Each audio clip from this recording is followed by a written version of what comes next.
Roadhouse. Roadhouse. So I recommended this film to you immediately after I saw it, because this is just the type of film that you and I love. It doesn't feel real. It's a B-movie script and style with an A-movie budget. Still a lower budget studio movie, but they have the money to make it look good. They know how to spend their money. You know, like there's parts of this where, you know, like it's just on a farm and it's like, well, it isn't too expensive. But then they, you know, get a guy getting all shot up and blood's flowing everywhere. It's like, that's good money. That's good money spent. Until they explode the barn. That's like the B-movie aspects, right? You've got the explosions, you've got the monster trucks, you've got knife throwing, boobies, polar bears, fights. In that order. In that order. But it gets elevated past that with all these setups and payoffs. The acting is fantastic. All these characters believe the world that they're in. Well, that's what we keep saying. Like, everything all around in this is fantastic. There's not one part where it's like, you know, this specifically is the best part of this, or that is specifically is the worst part of this. Everything all around it's just solid. It's so entertaining to where anyone can watch it and have a great time, but somebody that loves cinema can also watch it and be like, oh wow, this is shot really well. This is acted well. There's setups and payoffs. There's character motivation. I mean, this was shot by Dean Cundey, who shot Halloween and The Thing. I mean, it doesn't explain it, obviously, but like you don't need to know anything else besides what they're giving you, and you just feel like you still know it. So when they introduce a new thing, it's like, this makes sense, or, oh, I should have just known this since I'm a part of this movie. Then you realize, no, I'm fat on my couch and real. Like when the dude shows up at the very beginning, he's gonna hire Dalton. Yes. He's just, I've come into some money. How did you come into some money? Doesn't matter for this plot. He's got the money enough to hire Dalton. That's what's important. What's his rules? He does, like, you know, he's gonna try it the nice way, and if not, he's gonna, you know, just be nice until it's time kill not you. to be nice. If there is a fight, take it outside. Never start anything in the bar. Expect the unexpected. And I love how he follows his own rules. As soon as somebody like starts something in the bar, like somebody pulls out a knife, he just grabs their arm and smashes his face into a table, then so grabs good. him by the ankle and drags him outside. It's amazing. Anytime somebody pulls a gun onto him, there's no hesitation of like, oh no, a gun! Ah!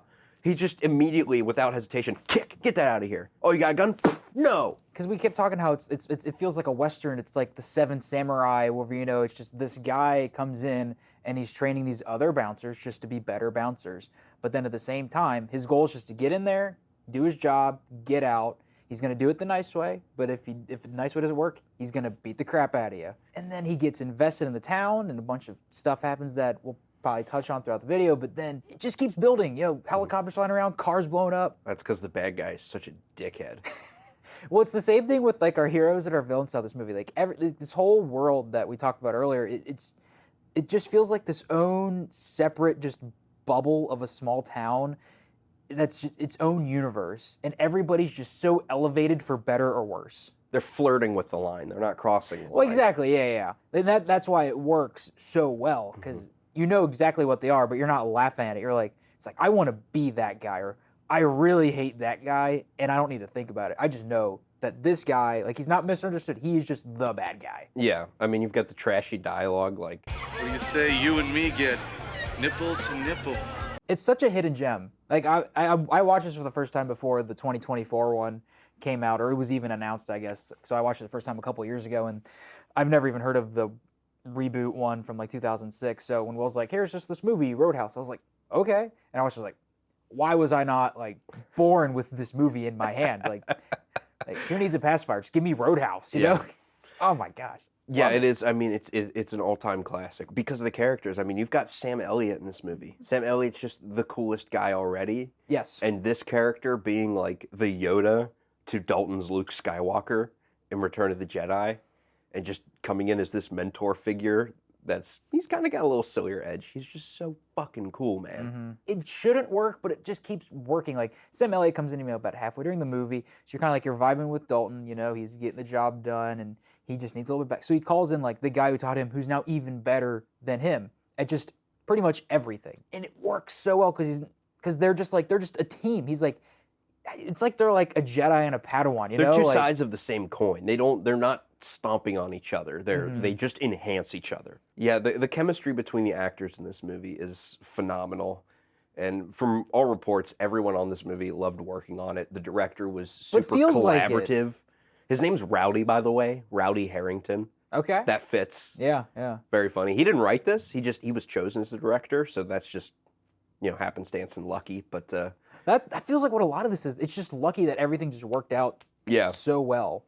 yeah, I mean, the Patrick Swayze's trainer just identifying his strengths as a dancer and amplifying, those moves. And he did all of his own stunts. He did all of his own stunts. He Oh my actually God. tackles a dude off of a motorcycle. They're fighting and they're actually hitting each other, so they had to keep covering his bruised ribs in makeup because he was just black and blue all over. See, and I already love this movie, but when you learn stuff like that, it just makes you just love it even more, Right. Dude, it's just paced so well because you've got all these fight scenes, all this stuff happening, all these great set pieces. Of course, it's lit well because of Dean Cundey. I mean, there's that scene where they've got like blue light behind him and there's red light on him. It's beautiful. And then you've got quiet scenes like in the hospital where he's just getting his ribs stapled. Or he's doing with Tai no Chi. anesthesia, or he's doing his mystical Tai Chi.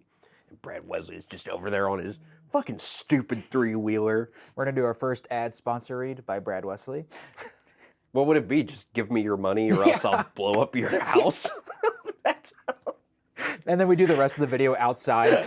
That's gonna be really great. But then we go, we are no longer sponsored by Brad Wesley. It's like reverse money. I love that scene where he walks into Red's Auto Parts and he's like, "Hello, Red, lovely day, isn't it?" And Red's just like, "It was." Yeah.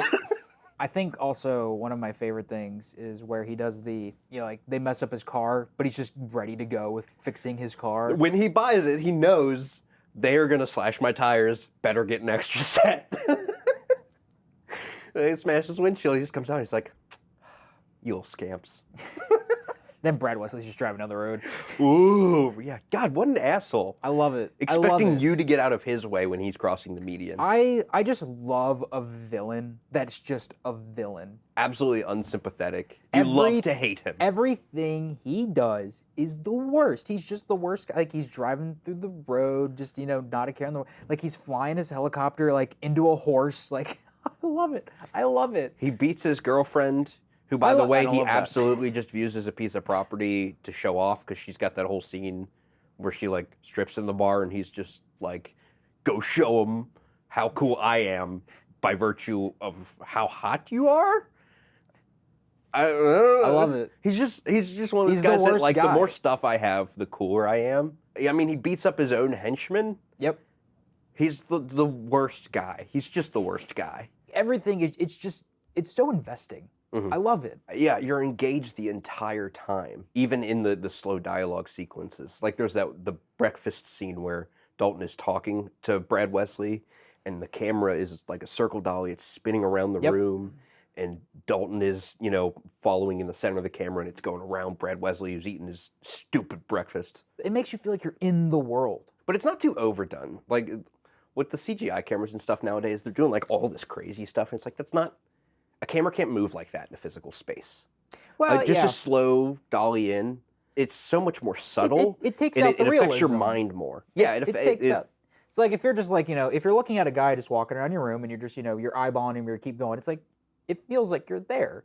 But, if there's a camera and it's doing, a whole big, drone zoom into the earth or whatever. I mean, it's cool, you can see it, but I do agree. It doesn't make you feel like you're there, but it just gives you context to, something you're looking at. Because we were talking about, recently, the Fall Guy movie where, they do all the CGI enhancements with all the fight scenes, which they did practically, and it makes it feel not real. And that sucks because during the credits of the Fall Guy movie, they show you how they're actually doing the stunts, and I mean, every review we saw in our review, we're just like, man, that sucks. Like, we thought they were fake.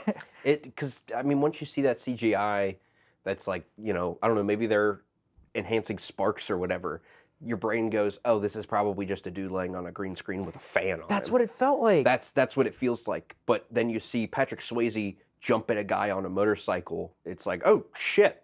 That just happened. And they just tumble on a beach. But even if they did that and they still added, like, I don't know, like an extra dirt or explosion or something, it's like, it would still feel real, but it would, I mean, this just, like, it comes back to it. You just feel like you're there. And if you saw real life, a dude just tackle another guy off a motorcycle, that's what that would look like. Because everything in here is practical and stuff. So, like, there's that one where she smashes his head, punches him in the face. You're just like, whoa. And then like there's this one dude and his head just goes in a table, and like half the table comes with him. In the opening fight scene, you can see there's a wide shot where there's like 40 people going at it, but there's one dude just with another guy raised above his shoulders, and he throws him on the ground.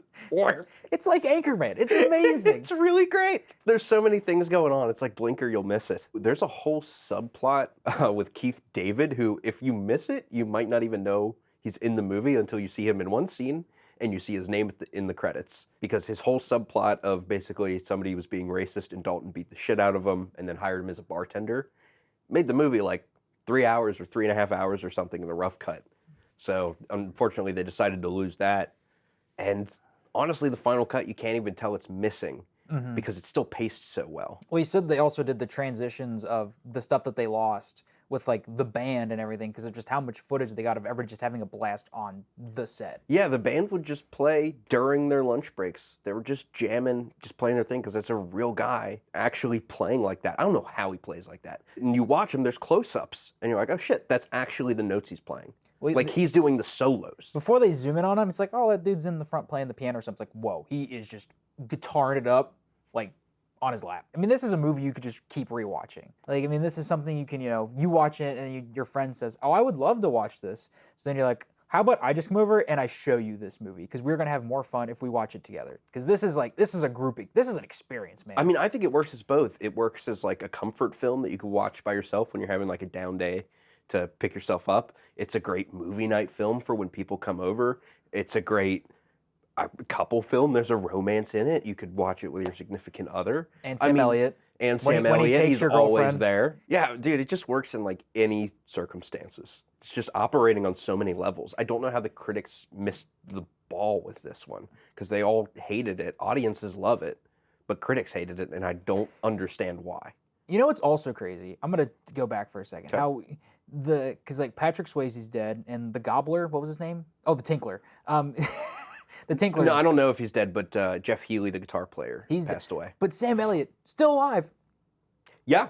He's immortal. And he's like already the oldest guy in this movie. He looks the same in this movie as he does now, except he had really great hair in this movie. And he's just flowing it like he's, whipping it around. Like, I feel like they don't even tell Sam Elliott to do that. That's just something Sam Elliott does. He showed up that day. Like, he's like, all right, Sam Elliott, run, take the first shot. He's like, yeah, I'm ready to take the first shot. Like, Till he gets stabbed. And they do a little bit of a twist there, because, like, I guess we'll they do a Dark Knight. They do. You're a thief, Christopher Nolan. You stole from Roadhouse. If Christopher Nolan stole from Roadhouse, you know it's a great film. Everything, like, it's not like the greatest movie ever, but it's like this is just such a movie that everyone should watch. Mm-hmm. Like, if this is a movie I would probably recommend to anybody. Yeah. Like, who would you not recommend this movie to?